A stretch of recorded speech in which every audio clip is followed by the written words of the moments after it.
السلام عليكم ورحمة الله وبركاته. تعقيبا على الكلام اللي قلناه في الفيديو اللي فات، احنا اتكلمنا على الفيديو اللي فات وقلنا ان عملية تعديل السلوك بتفشل بسبب عدم ضبط البيئة، وقلنا ضبط البيئة ده ان لازم يكون الام والاب ملتزمين بتعليمات تعديل السلوك.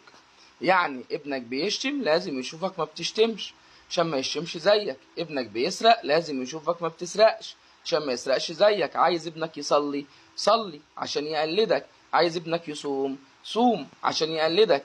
يعني التعلم بالقدوة او التعليم بالقدوة. ما ينفعش اقول له ما تكذبش ويلاقيني انا بتصل بالتليفون وبكذب على زمايلي، ما ينفعش اقول له ما تشتمش ويلاقيني انا ليل نهار بتعصب وبشتم، ما ينفعش اقول له صلي ويلاقيني ما بصليش، ما ينفعش اقول له احفظ قرآن ويلاقيني ما بحفظ. فلازم يبقى التعلم بالقدوة. ده كان موضوع الفيديو اللي فات. فالرسائل جات لي قال لي طيب الاب والام ملتزمين بس الواد برضه بيشتم، الواد برضه بيسرق، الواد برضه ما بيعملش. هو المقصود بضبط البيئة مش ضبط الاب والام بس، ضبط البيئة اللي الطفل بيعيش فيها. يعني الاب والام لو ملتزمين، الاب والام لو ملتزمين لكن الطفل بينزل الشارع بيلاقي ناس بتسرق هيسرق زيها. الاب والام لو ملتزمين والطفل بينزل الشارع بيلاقي ناس بتشتم هيشتم زيهم.